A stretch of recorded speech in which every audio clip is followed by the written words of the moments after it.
اعوذ باللہ من الشیطان الرجیم بسم اللہ الرحمن الرحیم۔ اکثر لوگ ایسے ہیں جو دور سے دکھنے میں بہت خوش باش مطمئن نظر آتے ہیں، ایسا لگتا بھی نہیں کہ ان کے قریب کوئی غم آئے ہو۔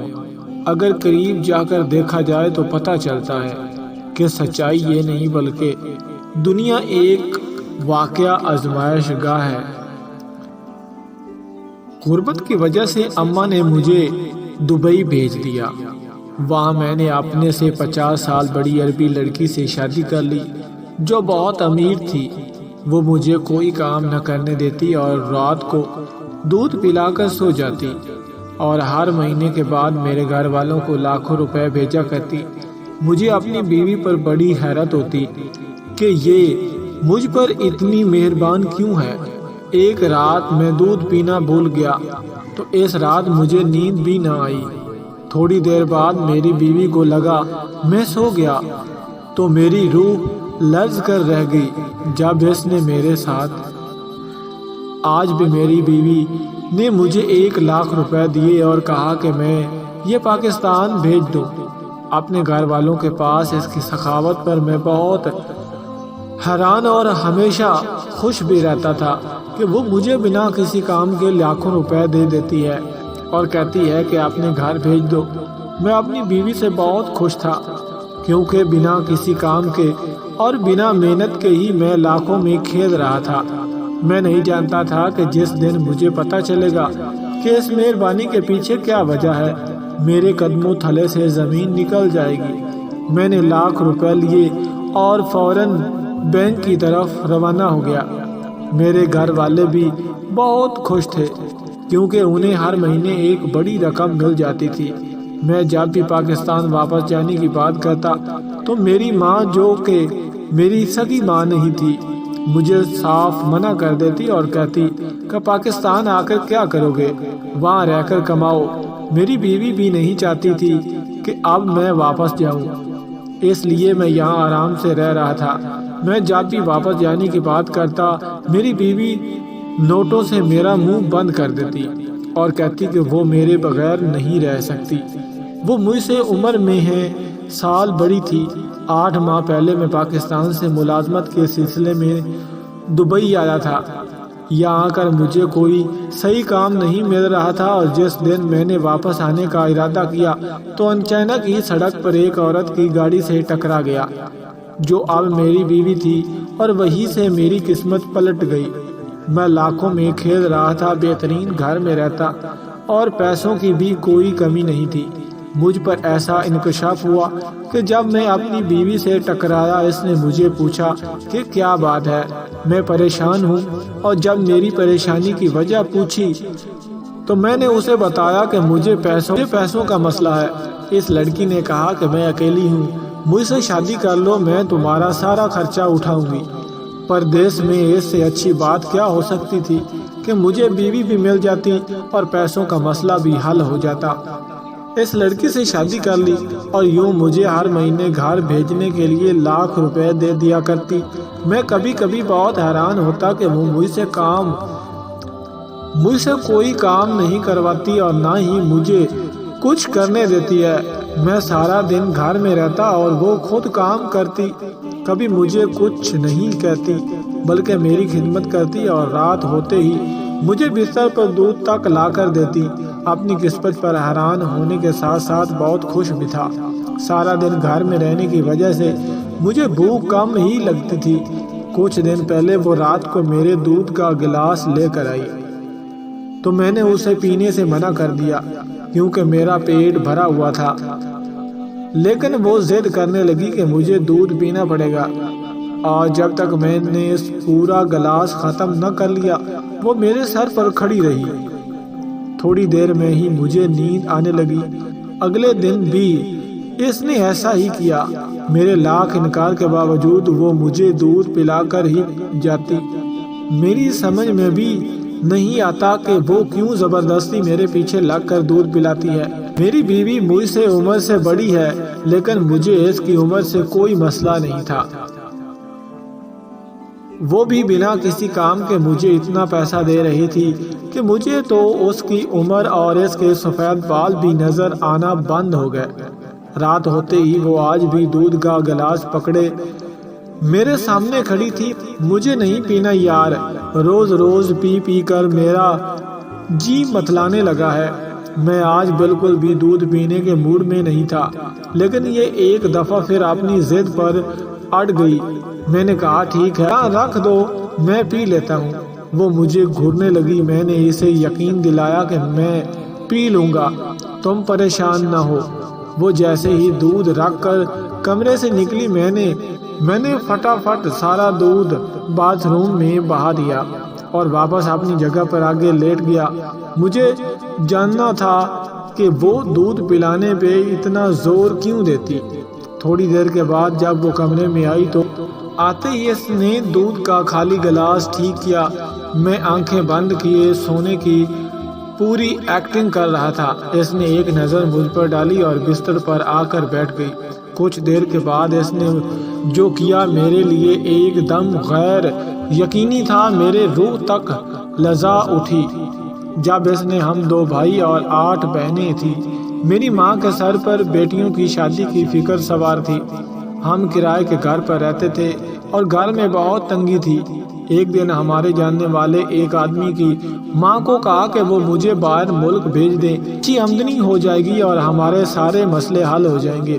اس نے ماں سے 1 لاکھ روپے لیے، دبئی جانے کی ساری کارروائی کی۔ ماں نے اپنی ساری زندگی کی جمع پونجی مجھ پر لگا دی اور اب وہ بس یہی چاہتی تھی کہ انہیں پیسے بھیجنا شروع کر دوں۔ جب میں دبئی آیا تو میرے پاس کوئی نوکری نہیں تھی، ہر جگہ خبر ہوا، اور جب میں نے واپسی کی بات کی تو اماں نے مجھے بہت ذلیل کیا۔ وہ نہیں چاہتی تھی کہ میری بیوی جس سے مل کر مشکلیں حل ہو گئی۔ اب میری ماں بھی مجھ سے بہت خوش تھی۔ میری 4 بہنیں بھی شادی کر کے اپنے گھروں میں جا چکی تھی، یعنی ذرا بھی حرکت نہیں کی، اور اسے بالکل پتہ نہیں چلا کہ میں نے پینے کی بجائے پھینک دیا اور میں جاگ رہا ہوں۔ اس کے بعد اس نے، میری بیوی دبئی میں اکیلی رہتی تھی۔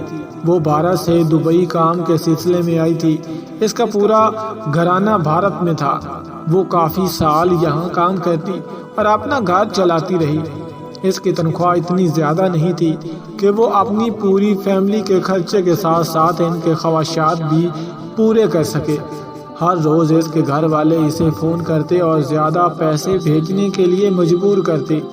وہ اب بہت تنگ آ چکی تھی اور 3 نوکریاں کرنے کے باوجود بھی وہ اپنے گھر والوں کو مطمئن نہیں کر پا رہی تھی۔ ایک دن حالات سے تنگ آ کر اس نے ایک امیر شیخ سے شادی کر لی۔ اس وقت وہ بہت جوان تھی، اس لیے شیخ نے شادی کر کے اسے پیسہ گھر سب کچھ دے دیا۔ شیخ کے مرنے کے بعد اس نے مجھ سے شادی کی تھی، لیکن مجھے پتہ نہیں تھا، کیونکہ مرض شادی نہیں ہے، بلکہ وہ تو شادی کے بعد ہمارے بچوں کے لیے مجھے ایک ہاسپٹل لے گئی اور ڈاکٹر سے عربی میں کچھ کہا۔ اس کے بعد ڈاکٹر نے مجھے کچھ ٹیسٹ کروانے کے لیے کہا۔ میرے ٹیسٹ کی رپورٹ آ گئی تھی۔ ڈاکٹر نے عربی میں میری بیوی کو کچھ سمجھاتے ہوئے میرے لیے کچھ دوائی دے دی۔ میری بیوی نے مجھے بتایا کہ میرے ساتھ کچھ مسئلہ ہے اور مجھے کچھ وقت تک یہ دوائی کھانی ہوگی۔ اب مجھے روزانہ دوائی کھلاتی۔ میں بھی چاہتا تھا کہ ہمارے بچے ہو جائیں تاکہ وہ مجھے ہمیشہ ایسے ہی اپنے پاس رکھے۔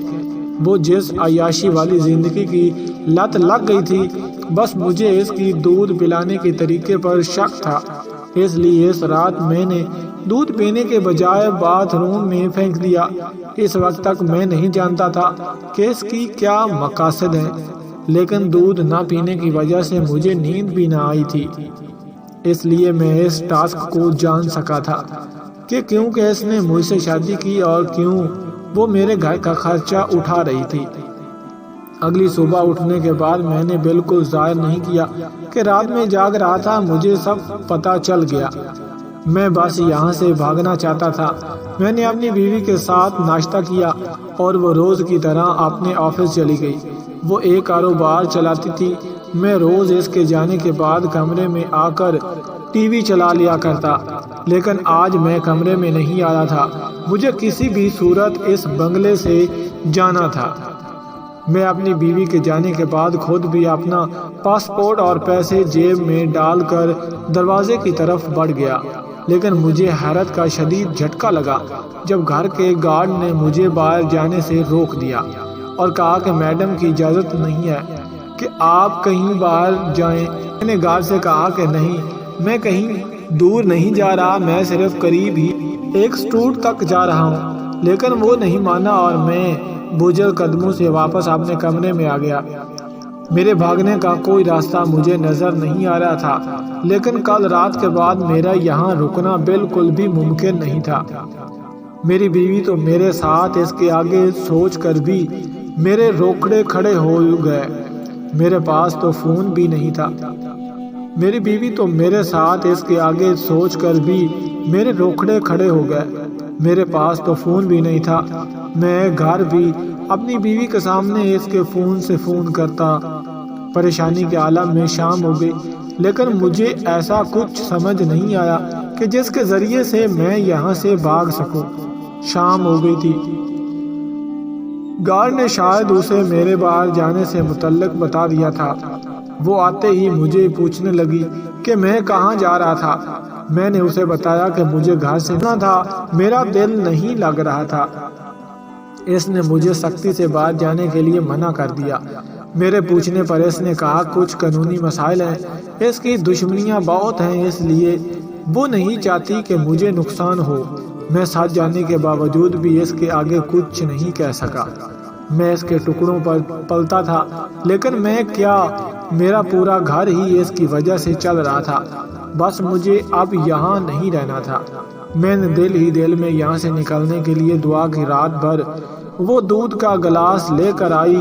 اب تو میں نے جاری کیا تھا کہ وہ دودھ پلانے کے بعد میرے ساتھ کیا کرنے والی ہے، تو پھر میں دودھ کیسے پی لیتا۔ میں نے آج بھی دودھ لے کر اسے رکھ لیا۔ اب مجھے انتظار تھا کہ وہ کب کمرے سے نکلے اور میں دودھ پھینک دوں۔ وہ جیسے ہی کمرے سے نکل کر گئی، میں نے دودھ باتھ روم میں پھینک دیا اور گلاس پکڑ کر بیڈ پر ایسے ہی بیٹھ گیا جیسے دودھ پی رہا ہوں۔ میری بیوی جب واپس آئی تو میرے ہاتھ میں گلاس دیکھ کر مطمئن ہو گئی۔ میں نے پھر سے سونے کی ایکٹنگ کی اور کچھ ہی دیر کے بعد وہ پھر میرے قریب آئی تھی۔ کل رات کی طرح آج بھی اس نے گارڈ سے مجھے گاڑی میں لٹایا تھا۔ میں آج بھی جاگ رہا تھا، لیکن کچھ کر نہیں سکا۔ وہ گاڑی میں میرے برابر بیٹھی تھی۔ کچھ دیر گاڑی سڑکوں پر دوڑتی رہی اور پھر ایک جگہ رک گئی۔ میری آنکھیں بند تھی، لیکن میں جانتا تھا کہ مجھے آج بھی وہیں لایا گیا ہے جہاں کل لایا گیا تھا۔ میری جان نکل رہی تھی۔ دو آدمی مجھے چادر اٹھا کر اندر لے گئے تھے۔ آج بھی میرے ساتھ وہی سب ہونے والا تھا۔ میرا دل چاہ کر میں چیخ چیخ کر اپنی بے بسی پر رو رہا تھا۔ اب تو میرے رونے پر بھی کوئی اختیار نہیں تھا۔ میرا ذرہ سا ہلنا بھی میرے لیے ایک بڑی مشکل کھڑی کر سکتا تھا۔ میری بیوی مجھ پر لاکھوں روپے خرچ کر چکی تھی، اب وہ کسی بھی صورت مجھے اتنی آسانی سے نہیں چھوڑ سکتی تھی۔ میں آنکھوں کو سختی سے بند کیے اپنے ساتھ ہونے والی زیادتی پر ایک ماتم کر رہا تھا۔ میری ماں نے اپنے باقی بچوں کی اچھی زندگی کے لیے میری زندگی کی قربانی دے دی تھی۔ میں نے جب بھی اپنی ماں سے کہا کہ مجھے یہاں کام نہیں مل رہا، میں واپس آ جاتا ہوں، تو وہ ہمیشہ مجھ کو ستی اور کہتی کہ کچھ بھی کر، لیکن وہیں رہ کر پیسے کماؤ۔ اور جب شادی کے بعد اپنی ماں کو ہر مہینے لاکھ روپے بھیجا، اس نے تب بھی مجھ سے نہیں پوچھا کہ یہ اتنا پیسہ کہاں سے آتا ہے۔ آج اپنے گھر والوں کی ضروریات کو پورا کرنے کے لیے غیر ملک میں اس طرح سے پڑا ہوا تھا کہ میرے ساتھ میری بیوی وہ کچھ کر رہی تھی جو کوئی اپنے دشمن کے ساتھ کرنے سے پہلے بھی سوچتا ہے۔ رات کے وہ 2 گھنٹے میری زندگی کا سب سے مشکل وقت تھا، تو اسے 2.5 گھنٹے کے بعد مجھے پھر واپس گاڑی میں ڈال دیا گیا اور ہم پھر ایک دفعہ گھر آ گئے تھے۔ آج بھی پیسے بھیجنے کا دن تھا اور اسی دن میں مہینے میں ایک دفعہ اپنی ماں کو فون کرتا تھا۔ آج جب میں نے اسے فون کیا تو میری بیوی میرے ساتھ نہیں تھی۔ اس وقت مجھے فون دے کر کمرے سے نکل جایا کرتی تھی۔ میرا دل چاہ کہ آج میں اپنی ماں کے آگے پھوٹ پھوٹ کر رو دوں اور انہیں اپنی زندگی آگاہ کر دوں، لیکن فون اٹھاتے ہی میری ماں نے پہلے پیسوں کا پوچھا اور پھر مزید پیسے بھیجنے کا تقاضا کرنے لگی۔ میری 5ویں بہن کی شادی سر پر تھی اور وہ بہت دھوم دھام سے شادی کرنا چاہ رہے تھے۔ میری ماں کے اپنے مسئلے اتنے تھے کہ میں کچھ کہہ ہی نہیں سکا، بس سرسری سا میرا پوچھ کر فون رکھ چکی تھی۔ میں سرد آنکھ بھر کے اپنے ساتھ ہوئے ظلم کو سوچنے لگا۔ آج جب دودھ کا گلاس میرے سامنے آیا تو میں نے اپنی بیوی کو اپنے پاس بٹھایا اور کہا کہ مجھ سے ایک وعدہ کرو، اگر مجھے کچھ بھی ہو جائے تو تم میرے گھر والوں کو باقاعدگی سے پیسے بھیجتی رہو گی۔ میری ماں بہنیں ہر مہینے پیسوں کا انتظار کرتی ہیں، تو میری طرف سے یہ ذمہ داری اٹھا لینا۔ میری بات سن کر وہ کچھ جان ہی گئی، لیکن میں نے اس پہ کچھ بھی ظاہر نہیں کیا کہ میں یہ سب کیوں کہہ رہا ہوں۔ اس نے مجھ سے وعدہ کر لیا کہ وہ پوری زندگی میرے گھر پیسے بھیجنے کے لیے پابند رہے گی۔ وہ مجھ سے جاننا چاہتی تھی کہ میں ایسا کیوں پوچھ رہا ہوں، لیکن میں نے اسے نہیں بتایا کہ میں اس کی اصلیت جان چکا ہوں۔ میں نے دودھ کا گلاس آج اس کے سامنے ہی پورا خالی کر دیا تھا۔ میں خود بھی سو جانا چاہتا تھا، اب میں اور اذیت برداشت نہیں کر سکتا تھا۔ مجھے لگ رہا تھا کہ اب میں زندہ نہیں رہ سکوں گا۔ یہ رات میری زندگی کی آخری رات تھی اور اسے میں نے اپنی مرضی سے چنا تھا، کیونکہ میری زندگی سے زیادہ میری موت ان کے لیے فائدہ مند ثابت ہوتی ہے۔ اماں بھائی کا فون آ رہا ہے۔ وہ فون لے کر اماں کے کمرے کی طرف بھاگی۔ اماں بھائی سے کہہ دو کہ اگر میری شادی کے لیے زیادہ رقم نہیں بھیج سکتے تو ہم سے بات کرنے کی بھی ضرورت نہیں۔ میں نے اماں کو فون اٹھانے سے پہلے ہی اپنی بات کہہ دی۔ اماں نے جیسے ہی فون اٹھایا تو آگے سے کسی نے ماں کو بھائی کے مرنے کی خبر سنائی اور ساتھ ہی بتایا کہ اب ہر مہینے لوگوں کو 1 لاکھ کی بجائے 2 لاکھ روپے ملا کریں گے۔ اماں کافی دیر روتی رہی اور پھر انہیں صبر آ گیا۔ ایک بچے کو قربان کر کے وہ اپنے 9 بچوں کی زندگیاں بسا چکی تھی۔ امی نے آنسو پوچھ دیے، بھائی کے مرنے کے بعد بھی ہمیں مستقبل 2 لاکھ روپے مہینہ ملتے رہے۔ اس رات جب میری بیوی میرے پاس آئی تو اس نے مجھے اپنے گارڈ کے ساتھ اٹھا کر گاڑی میں ڈالا تھا اور کچھ دیر کے بعد ہم ایک عمارت میں تھے جو شاید ایک ہاسپٹل تھا، ایک چھوٹا سا شہر سے ہٹ کر بنا۔ میری بیوی مجھے اولاد کے لیے علاج کی غرض سے اسی ہاسپٹل لائی تھی۔ یہاں مجھ پر انکشاف ہوا کہ میرا کچھ دنوں بعد آپریشن ہونے والا ہے۔ اتفاق سے ایک ڈاکٹر اردو میں بات کر رہا تھا جو مجھے سمجھ آ رہی تھی۔ مجھے پچھلے کچھ دنوں سے یہاں روز لایا جاتا اور میرے مختلف ٹیسٹ ہو رہے تھے۔ میرے ٹیسٹوں کا تعلق ہرگز بھی اولاد کے ہونے سے نہیں تھا، بلکہ میرے تو جسم کے سب ہی اعضاء کے ٹیسٹ کیے جا رہے تھے۔ کچھ ٹیسٹوں کی رپورٹ ٹھیک نہیں تھی، جس کے لیے مختلف دوائیاں دی جا رہی تھی۔ میرے جسم میں خون کی کمی بھی تھی۔ مجھے ہر رات خون بھی چڑھایا جاتا اور اگلے دن پھر سارے ٹیسٹ دوبارہ کروائے جاتے۔ مجھے ابھی تک صحیح طرح سے پوری بات سمجھ نہیں آئی تھی کہ مجھے کس مقصد کے لیے یہاں لایا گیا ہے اور کون سا آپریشن ہونا ہے، کیونکہ یہ تو میں اچھی طرح سمجھ گیا تھا کہ بات اولاد کی نہیں بلکہ اصل معاملہ کچھ اور ہے۔ اگلی ہی رات یہاں آنے کے بعد مجھے یہ بھی پتہ چلا کہ میری بیوی کا اور اس کے پہلے شوہر سے ایک بیٹا تھا جو میرا ہی ہم عمر تھا۔ یہ بات میرے لیے بہت شدید جھٹکے کا باعث تھی۔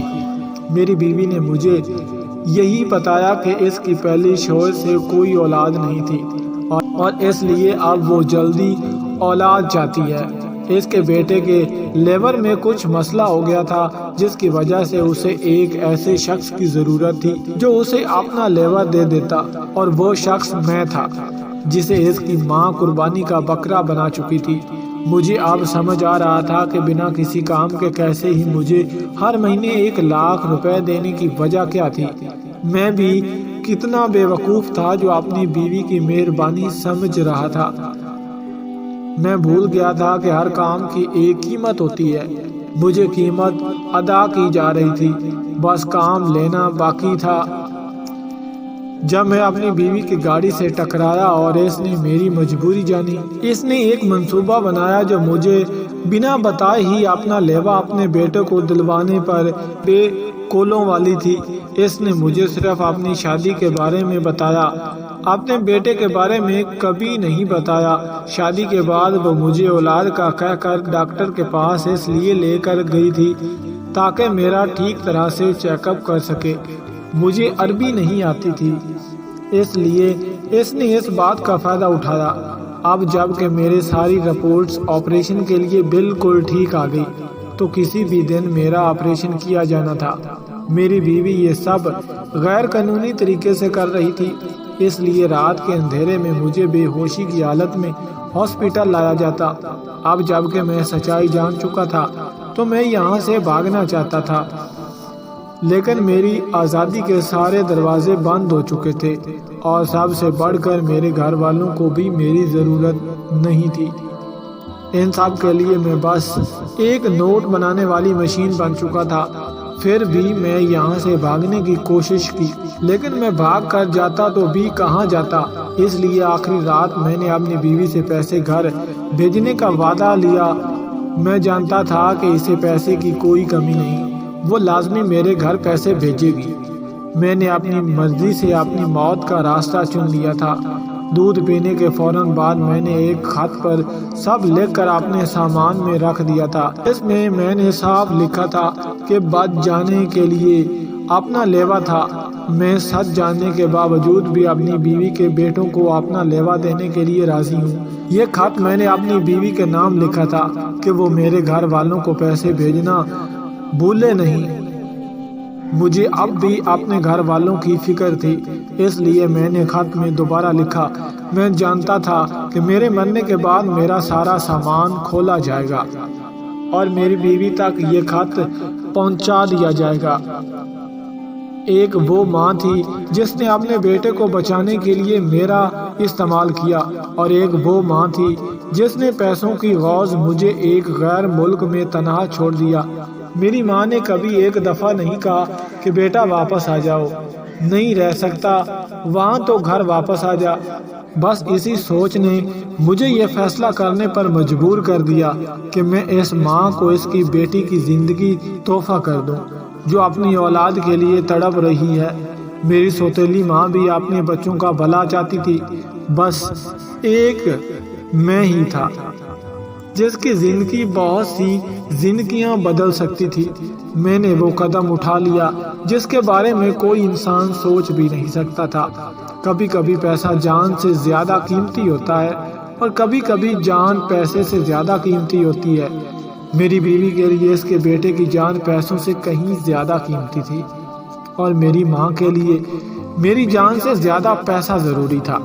سب کی اپنی مجبوریاں تھیں، اور پھر اس کے آپریشن کے بعد ایک زندگی ختم ہوئی تھی تو دوسری زندگی آباد ہوئی تھی۔